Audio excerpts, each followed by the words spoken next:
One battle after another অবশ্যই হলে দেখবেন। আপনি যদি ফিল্ম হলে দেখেন সবসময়, এবং আপনি যদি হলিউডের মুভি হলে দেখতে পছন্দ করেন, সেটা স্টোরি আছে, প্লট আছে, প্লট ড্রিভেন, এবং ভালো অ্যাক্টর আছে, অ্যাক্টিং আছে, সিনেমাটোগ্রাফি আছে, স্কোর আছে, পিওর এক্সপিরিয়েন্স করতে হলে হচ্ছে সিনার্স। এটা হচ্ছে এই এই বছর প্রথম দিকের one of the best films. এরপরে আসলে one battle after another. Leonardo DiCaprio আছে। সো লিওনার্দো ডিক্যাপ্রিও আপনাদের অনেক প্রিয়।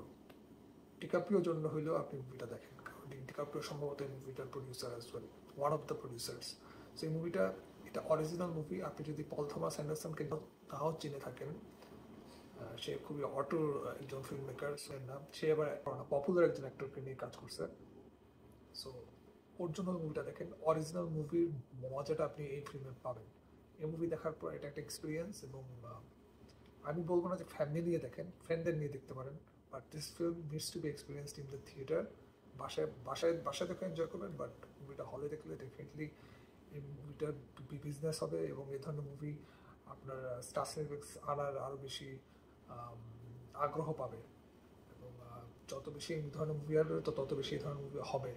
বা হলের অনেকে যে বলে থাকে মুভিতে কিছু অ্যাডাল্ট জিনিসপত্র আছে, অ্যাডাল্ট জিনিসপত্র খুবই সামান্য, সেটা প্রথম দিকে, এবং আপনি যেটা এনজয় করবেন সেটা হচ্ছে মুভিতে দ্য ফাইনেস্ট কার্চেস সিন আছে, দ্য ফাইনেস্ট ভিলেন্স। আপনি Quentin Tarantino inglorious bastards definitely দেখছেন, রাইট? অনেক দিন হয়ে গেছে। তারপর জ্যাঙ্গো আনচেন দেখছেন, তারপর ধরেন ডুন দেখছেন, ডেনি ভিলেনিউর প্রিজনার্স দেখছেন, তারপর কয়েক বছর আগে কার রেসিং এর মুভি ফোর্ড ভি ফেরারি দেখছেন। হলে লোগান আসছিল, আই ডোন্ট থিঙ্ক সো লোগানের মতো মুভিও দেখছেন।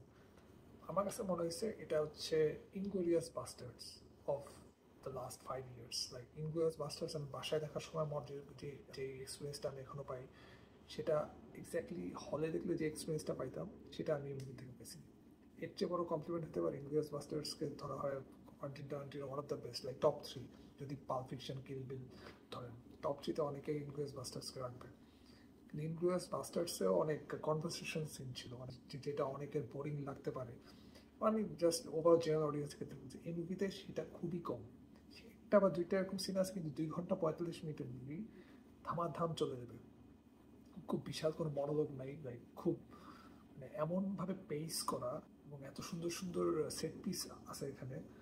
আপনার যদি মনে হয় যে এই তো কোনো এই ফিল্মে তো কোনো মার্গো রবি নাই, তো এই ফিল্মে তো কোনো এমা স্টোন নাই, সো আমি কেন দেখবো?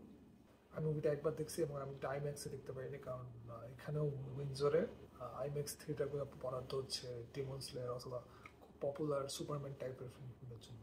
সো এটা খুবই হতাশাজনক, এবং এই মুভিটা ডেফিনেটলি অস্কার পাইতে যেতেছে। বেস্ট পিকচার অস্কার পাবে কিনা এটা আমি জানি না, বাট অনেক অস্কার নমিনেশন পাবে। মানে ধরে রাখতে পারেন এটা এই বছর ওপেন হাইমার,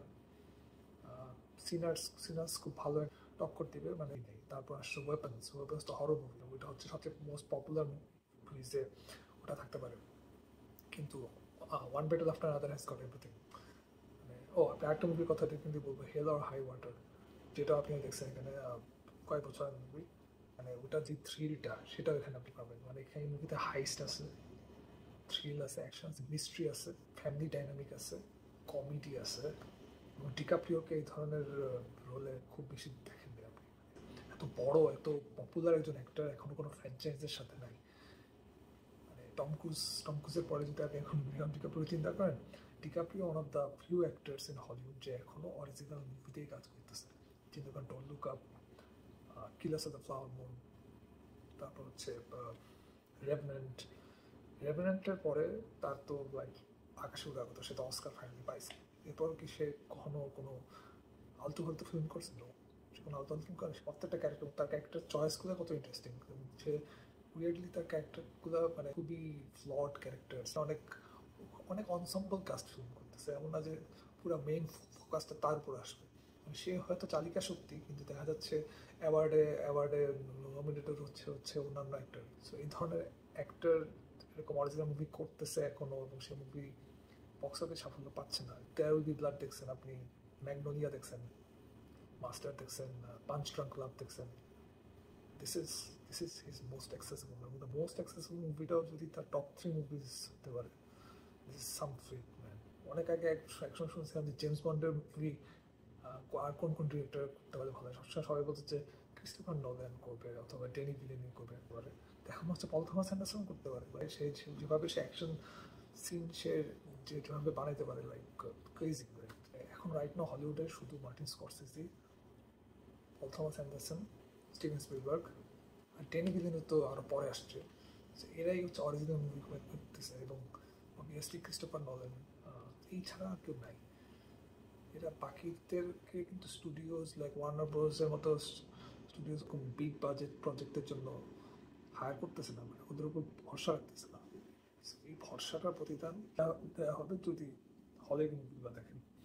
আমি তো অত টেকনিক্যাল জিনিসগুলো জানি না, এটা যেই ক্যামেরায় শ্যুট করা হয়েছে সেটা অন্য ধরনের, সেটা অনেক ক্লাসি একটা জিনিস, ক্লাসি একটা ক্যামেরা।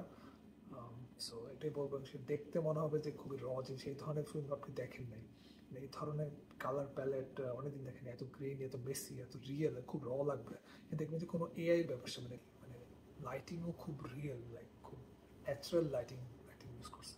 এই জন্যই দেখতে মনে হয়েছে যে আরে তো র, অনেক জোস জিনিস। মানে please go and watch it.